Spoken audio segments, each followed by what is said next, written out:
Living lean. For most of us, that means bringing our coffee from home in a travel mug on our way to uni, or eating from the entree menu when we're out for dinner with friends.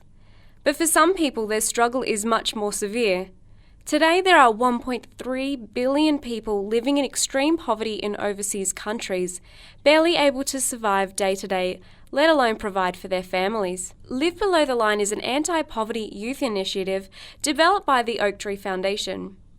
The campaign is run by 16 to 26-year-olds and aims to spread awareness and fundraise for those living in such extreme poverty by encouraging Australians to eat for less than $10 over 5 days.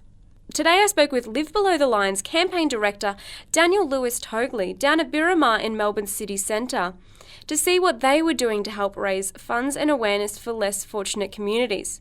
In addition were former MasterChef contestants supporting the cause by teaching people new recipes and way to stretch a food budget over the coming 5-day campaign. A whole bunch of stuff happening. We've got 4 of our celebrity chef ambassadors to come down from interstate and from Melbourne to come and have a cook-off, basically to cook $10 worth of food off against each other. We've got some judges and there'll be a plaque for the winner as well, so hoping to get a bunch of media down to sort of take note of that, of the event. And it's also just a community event for the general public to come and learn about what Live Below the Line is, eating on $2 a day for 5 days, and also share a cheap meal for some of our partners who've come and shared a meal as well. Live Below the Line's 2013 campaign, running from the 6th to the 10th of May, will help to raise funds for communities in countries such as Cambodia and Papua New Guinea. According to the World Bank study in 2005, the extreme poverty line was set at living on $1.25 a day, or $2 Australian.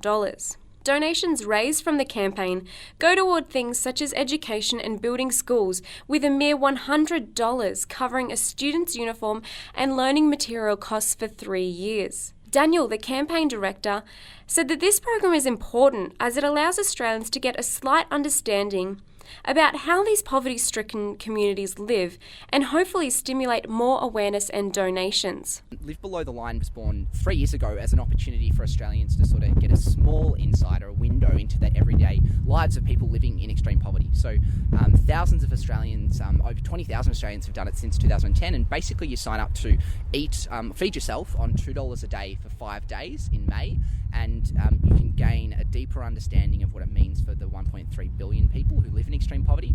But at the same time as gaining that understanding, you're able to actually make an impact on that issue as well by fundraising to support the Oak Tree Foundation's work overseas in countries like Papua New Guinea and Cambodia to provide an education for young people. Dan Kavanagh, Live Below the Line's partnership director, told us how his time and Australia's efforts and donations have helped the Cambodian community and its individuals.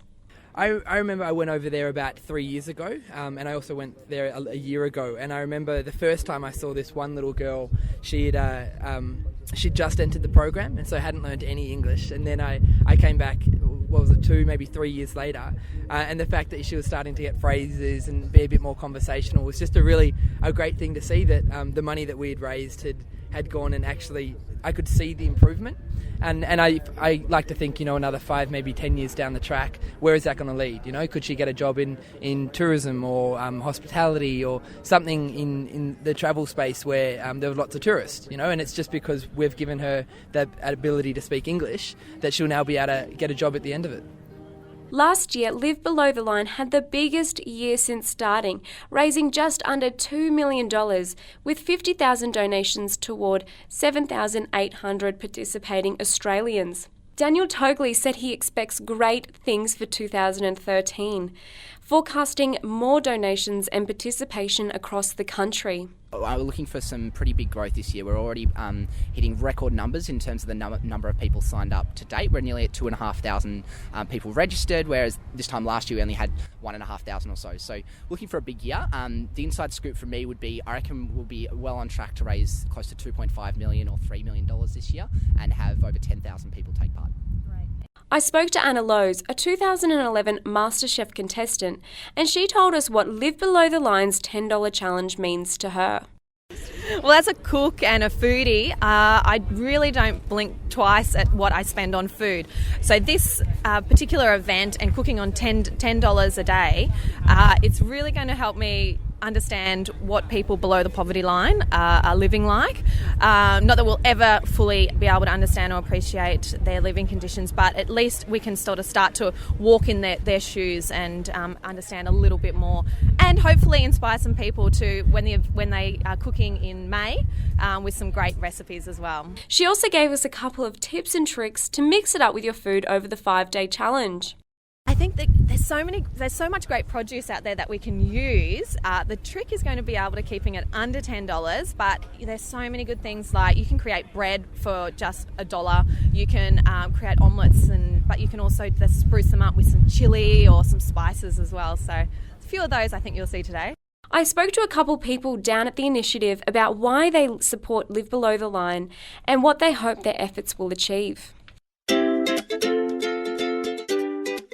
Well, I'm doing it because a friend of mine is volunteering for Oaktree, so to, I guess, help her.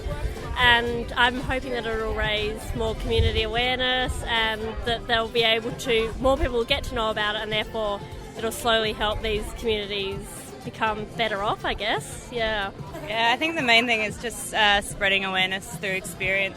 Actually having to go out and purchase the food and really budget for the week, and just really experiencing how they're living on a day-to-day basis. I got involved with Live Below the Line because a lot of my friends were doing it, and I thought I'd give it a shot. It was a pretty hard week the first time I did it. I've done it for a couple of years now.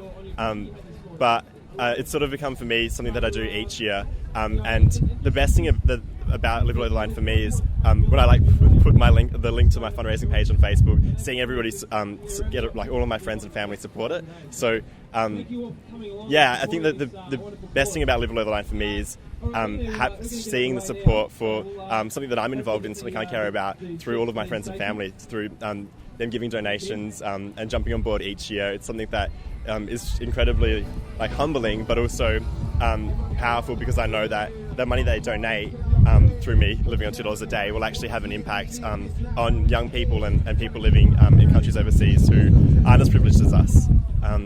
And it'll go towards providing them an education and a way out of poverty. It's such a weird disconnect, I think, but by experiencing the $2 a day, living on $2 a day, I know that that it's worth it, because it is going to have a real impact with people overseas. So, how can you help? Head to their website, livebelowtheline.com.au, and sign up. Get your friends together and start raising funds for this worthy cause. All it takes is a little effort and your community to help support and change the life of others. The campaign runs from the 6th to the 10th of May, with donations closing on July 31st. So, what will you do to end world poverty?